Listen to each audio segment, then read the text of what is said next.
Merci encore une fois de rester fidèle au programme de Sénégal 7, l'actualité à temps réel. mbokk yi ñu ngi leen di nuyu ci bésu dimanche bi comme niñ leen daan nuyoo dimanche gu jot rek ndax xam ngeen waxtu wi bu jotee rek ngeen bàyyi lépp lu ngeen def ngir teewlu nu ci sunu émission bu mag wu yaatu wi di Bonsoir Sénégal. toujours un plaisir di dab seen bànneex ci ay xibaar yu wér te wóor waaye ci ay waxtaan yu am solo yu jëm ci tolluwaay réew mi.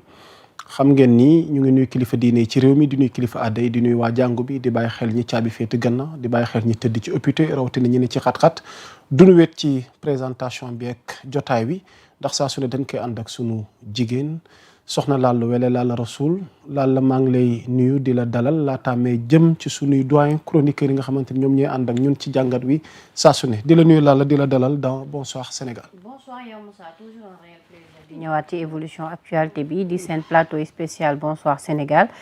tous les dimanches à partir de 20h ngeen koy am convenablement ñu mën leen defal décryptage total par rapport ak évolution actualité de la semaine bi donc tey xaw nañu retard tuuti mais yéen ñëpp xam ngeen ne amoon na programme bu phare boo xamante ni dafa amoon donc dafay soog a jeex moo tax ñu xaw a accuser tuuti retard mais Yamoussa comme ni mu ko waxee dinañ ci ñëw indi ci ay yaatal yu am solo ñuy nuyu aussi suñu chroniqueurs yi nga xamante ne saa su nekk ñoo ñuy accompagner muy grand Abdoulaye Mbow tey moom ñëw na ndax bee passé dañ ko defaloon absent donc di nuyu grand Abbas moom il est présent ma koy nuyu xanaa Yamoussa ñuy xaaraale jëwrin ok xëy na léegi mu yegg si ndax jotoon naa ko seen ca yëf ya nag bëgguma anticiper te ñëwagoo moo tax wax nga dëgg xam naa ni peut-être dinañu dem en cours de route mais di jaajëfal mention spéciale à nos followers ak suñu internautes yi nga xamante ne ñoo scotché wu di xaar plateau bi Yamoussa. c'est important xam naa jëwriñ dinañu dab ci biir jotaay waxtaan wi ndax moom dafa teewoon comme ni nga ko annoncé ci bésu martyr ak victime yi événement yi fi weesu woon diggante 2021 2024 ci njiital Ousmane Sonko muy président parti Pastef ñu doon amal tey commémoration di fàttaliku ñooñu nga xamante ni vraiment seen bakkan dafa desoon ci événement yooyu waaye am ñi nga xamante ni tamit ay rescapé lañ ak ñi nga xamante ni tamit dégâts collatéraux daf leen ci yóbbaale ba ñu am ci ay gaañu-gaañu alors damay nuyu suma doyen Abdoulaye Mbow grand lay toujours un plaisir di la dalal sur Sénégal 7 ci jotaay waxtaan wi di Bonsoir Sénégal. jërëjëf Yamoussa ñu ngi lay nuyu di la siyaar bu baax nuyu bu baax Abdoulaye Bass ñu ngi koy siyaar bu baax nuyu bu baax soxna Lalla di ko ne nag lay Mbow moom y a pas plus assidu je pense que je suis plus assidu que toi. waaw d'accord de c'est la première fois nga d'accord de man mën naa la may loolu amul problème. moom c'est la première fois nga absenté. man ñaata laa absenté. yow dem nga fi Turquie. waaw mais loolu ci liggéey bi. dem nga Njaaréem. yaa ngi Njaaréem moom Japanda yëpp da nga absenté. te nga doon sant bëri na de. waaye maa ngi nuyu bu baax ñuy seetaan ñëpp. en tout cas moo ci gën a voilà ma ñëw ci sëñ Abbas. waaw. am nañ mbégte di la dalalati dans Bonsoir Sénégal. Yamoussa ñu ngi sant yàlla. di julli ci Seydina Muhammad sallallahu alayhi wa sallam. xam naa weekend gi moom xawoon na tar lool ak man parce que damaa ñàkk suma magu bopp muy Papa Sow nekk un fervent militaire boo xamante ni comme on dit enfant de troupe la mais 99 lañ ko incorporé dans l'armée sénégalaise mu participer nag ci combat yu bëri ca Casamance yàlla jël ko depuis presque jeudi donc tey lañ ko mujj rob yóbbu ko ca Gandiol vendredi sax la wàññeeku tey lañ ko yóbbu Gandiol denc ko ci suufu maam ya ñu di ko ñaanal yàlla suufu muyit bi mu juddoo yàlla na ko ubbil buntu àjjana firdawsi yàlla jéggal ko mboolem bàkkaaram ma di ko jaale mboolem force de défense et de sécurité di ko jaale njabootu Gandiol yépp di ko jaale sama bopp di ko jaale képp koo xamante ni classe de guerre nga. di la ko jaale bu baax. waaw jaajëf grand. allahumma amin waay allahumma amin allahumma amin. di la ko jaale ni ko grand Abdoulaye Mbow waxee ci turu plateau bonsoir bi rawatina rédaction wala këru Sénégal 7 gépp fa mu jëm gënal ko fi mu jóge allahumma amin vraiment paix à son âme. merci xam naa jëwriñ dinañu dab ci biir jotaay waxtaan wi di ko nuyuwaat moom ci yëmi boppam. alors soxna Lalla defe na sujet wi ñuy ubbee pour enchaîner rek ndax dañuy bëgg a jublu ci décryptage bi bésu tey ji yaa ñu fa teewaloon kër gi fële ca Grand Théâtre National defe na njiital Pastef ànd ko ak njabootu patriote gi yëpp ak sympathisants yeeg ngir commémorer di fàttaliku maanaam xew-xew gi fi amoon diggante 2021 2024 martyr rek ñi ñuy wax victime ci yooyu la événement yëkkati na fa kàddu waaye laataa moom tam bëri na kilifa yi fa yëkkati kàddu bëri na ndawu Pastef yi fa yëkkati kàddu tamit xam naa damay jëm ci grand Abdoulaye Mbow à titre de décryptage par rapport ak d'abord l'idée de l'événement le fait que ñu war a mën a daje rek war a mën a fàttaliku ñi nga xamante ni ñoom ñoo desoon ca xew-xew 2021 2024 waaye am nañu ci rëcc waaye amee ci ay gàllankoor du jeex lim gi yaatu na taxoon ñu daje tey ngir fàttaliku leen d'abord ñu ci bés bi ci principe bi laataa ñuy ñëw ci analyse de fond bi par rapport ak discours yi fa jëm surtout Ousmane Sonko kaddu yi nga xamante ni yëkkati na ko fa. jërëjëf yaa Moussa jàpp naa ni commémoration journée des martyrs dafa nekk mbir boo xam ne daanaka mën nga wax ni lu bees la fii Sénégal. et parce que beaucoup d'événements politiques jaar nañ fi depuis Senghor passant par Abdou Diouf Abdoulaye Wade ba ci président Macky Sall waaye buleet mu am ñoo xam ne dañoo faatu ci ay événements politiques. ñu leen di fàttaliku ci benn bés boo xam ne dañ ko tuddee fàttaliku ñi nga xam ne seen bakkan rot na. ci ay événements yoo xam ne c'était des événements douloureux. pour wane ni rek que ni yàggul tuuti combat politique bu daan am ku ci ñàkk sa bakkan daañu ko wax ci jamono ji selon contexte politique bi waaye bu weesoo daanaka pour ñu waxati ci yow sax dafay jafe pour ñu fàttaliku la dafay jafe boo jëlee 2011 2012 ñi fi nekkoon opposition ci jamono Abdoulaye Wade 2012 ñu wëlbati ko nekk au pouvoir jàpp naa ni bu ñu nekkee au pouvoir ba ñuy jeexal ci nguur xanaa ma juum waaye fàttaliku mu foo xam ne fàttaliku nañu fukki bakkan ak ñeent yi nga xam ne rot na ci loo xam ne ay manifesté ñoo doon am Sénégal te ñooñu doon nekkoon seen ginnaaw di leen jàppale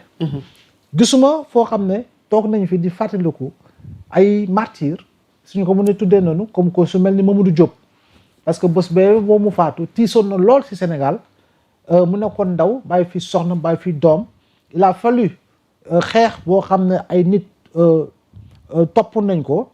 jugement boo xam ne ay nit topp nañ ko pour véritablement sax njabootam am loo xam ne dina ci jot te boo koy xool bi mu faatoo déclaration yu ci amoon 2009 boo ko fàttali ko Malick Ba les gens ne parlent plus de lui li njëkk faatu diggante événement 2011 2012 les gens ne parlent plus d'eux kon bu ñu yegsee ci jamono joo xam ne nag nguur gi fi nekk tey nekkoon opposition yàggul tuuti ba ñuy opposé wu ay bakkan rot ñu nekk au pouvoir di fàttali ko ñooñu je pense que c'est un grand pas en avant si loo xam ne mooy defaraat histoire u Sénégal mooy defaraat taarixu Sénégal sur le plan politique et je pense que loolu war nañ see bàyyi xel pour wax ni ceux-là qui sont tombés au nom de principes liés à un engagement patriotique et à un engagement citoyen pour la défense de la démocratie et pour la défense des acquis démocratiques pour la défense de la constitution jàpp naa ni ñooñee war nañ leen di fàttaliku bu baax a baax a baax lu tax parce que Sénégal day toll ci ay jamono joo xam ne les gens dañuy woo askan wi ne leen kaa leen bootu suñu ginnaaw jàppale ñu parce que xeex bu ñuy xeex ñoo ko bokk waaye bu ñu xasee ba jot li ñuy wut daanaka dañuy fàtte askan wi bu leen di woo téléphone sax duñ leen jël askan wi bu ñu leen yónnee vocal duñu tontu askan bu leen bindee SMS duñu tontu te saay bu événement amee ñoom ñooy delluwaat ci askan wi tal la leen loxo ne dañ leen soxla askan wi nag foofu nañu ci am fulla ba si ñu fi toog koo leen di woo jëlu leen bu ñëwaatee seen soxla leen bu leen ko faale je pense que loolu mooy fulla benn instant parce que tam politicien bi ñu baal ma ci kàddu bi moomul nit ñi du mën a ñëpp nag parce que am ñoo xam ne ils ne changent jamais et ils ne changeront jamais saay boo leen soxlaa ñi ngi taxaw waxuma la sax jël saay boo leen soxlaa nañu meloon ak seen base noonu la ñuy wéy di wéy ak seen base au côté de leur base près de leur base am na ñoo xam ne nag bu ñu xasee ba jot lu ñuy wut fàtte nañu base bi parce que pour ñoom bu ñu doon am ñaar dërëm wala ba ko am ñaari junni base bi bu leen jegee ñaari junni yi di jeex donc je pense que type de comportement boobu war na soppeeku parce que nous avons des réalités politiques boo xam ne approche bi c'est un peu sociologique quoi qu'on puisse dire yaa ngi dégg kon boog tey jii nii bu ñu defee lii da lay wane ni kon boog am na ñoo xam ne ñi ngi fi fàttewuñu ñi nga xam ne seen bakkan rot na par rapport ak principe yi mu wax waaye surtout nag rendre justice moo si ëpp solo rendre justice ñi nga xam ne ñàkk nañu si seen bakkan wëlbatiku am si ay laago impérativement loolu da bëgg nga dencal ma ko parce que am na débat de fond boo Ouais. xam ne dafa jëm ci justice bi Voilà. parce que defe naa am na lu ci voilà Ousmane Sonko voilà dama ko doon brosser waale noonu rek pour jàll voilà mais je dis que loolu yëpp c'est un tout loolu yëpp c'est un tout donc de ce point de vue là impérativement et nécessairement je pense que une journée comme ça mais war nañ koy wéyal je dis encore une fois ñun lan la ñuy commémorer ci suñu histoire lu dul nguuru bi bees bi ñëw ne ok léegi on commémore le 1er décembre date marquant le massacre à Thiaroye mais avant loolu wax ma lan lañ fiy commémorer lu dul li nga xam ne suñu wàllu diine la kër diine yi ak suñu maam yu baax yi yaa ngi dégg lu ñu fi liggéey ñu jël fi ñu ne màggal la ñu ne jël fi ñu ne gàmmu la loolu moo fi événement boo xam ne dëgg képp ku jur du Sénégal bu jotee moom yaa nga ca loolu rek mooy doon sa yite waaye nag bu ñu fàtte ni dafa am leneen lu am yeneen yu am mais leneen lu am yeneen yu am ñun amul luñ fii commémorer loo xam ne dina tax ndawu tey xam ni démb amoon la xewoon dëkkam lii la woon ay maamam lii moo daloon seen kaw ay baayam lii moo daloon seen kaw amul lenn luñ fiy commémorer lu am solo tey ji nii boo ñëwee ñu ne la l'appel du 16 juin là ou 12 juin 16 juin 1940 de De Gaulle à travers les zones de la BBC mais chaque année depuis booba président France saa bu date boobu jógee day dem ba Angleterre pour commémorer l'appel lancé par le général De Gaulle aux Français pour dire non face à l'envahisseur allemand. Armistice marquant la fin de la Première Guerre mondiale, Deuxième Guerre mondiale. Chaque at bu jotee dañ koy célébrer. ñun suñu ay maam ñi ngi woon ci Première Guerre mondiale ñi ngi woon ci Deuxième Guerre mondiale. On ne célèbre rien au nom de l'Afrique, au nom des tirailleurs sénégalais. wax ni ñooñu am na rôle bu crucial bu ñu joué rôle bu am dayoo si li nga xam mooy jàkkaarloog les forces de l'Axe. amu ñun lu ñuy célébrer quand l'Europe célèbre ñun suñu wàllu bopp en Afrique on aurait pu créer les conditions pour am loo xam ne dañ koy célébrer suñu bopp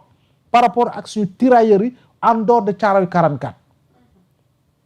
mais rien absolument rien boo xam ne lu ñu fiy célébrer lan la wax ma ko tey da ngay dox si mbedd bi nga dégg ñu la waa Tafsir Maba Diakhou Ba jeune de bu ñu ko jàngul si histoire si benn leçon xamuñu ko voilà fàtte nga ko mais fan la jaar fan la jaar dëgg voilà bu ñu la nee Cheikh Ahmadou Bamba Cheikh Seydi Hadji Malick xoolal tey bu ku si engagé wu c'est par rapport ak principe bi nga xam ne wàllu diine la waaye du diine kese la ñu liggéey am na yeneen yu am solo yu am dayo yoo xam ne suñu maam yooyu liggéey nañ ko si réew mi. te pendant ce temps ñu ngi lay jàngal révolution chinoise révolution française. waaw mais dogum. presque suñu programme yëpp histoire jàmbur la ñuy jël di ko jàngal. tey Louis XIV wala Louis XVI. Robespierre. Marat. Danton. nga gën a xam nga gën a miin. effectivement et cetera et cetera. tey man mun naa la réciter les auteurs de la Pléiade. de Pierre de Ronsard. mun naa la réciter ay Philippe de Montaigne. mun naa la réciter les maîtres du classicisme. mun naa la réciter les maîtres du romantisme. mun naa la réciter les maîtres du surréalisme. phrase bi may jàngal sama doom des fois fu may ñëw dinaa ma fa xamal ma ne ko boo jàppee bëgg jàpp auteur yooyu assis sous la racine de la bruyère. Molière boit l'eau de la fontaine. c'est des noms. mais ñun Boileau waaw assis sur la racine bruyère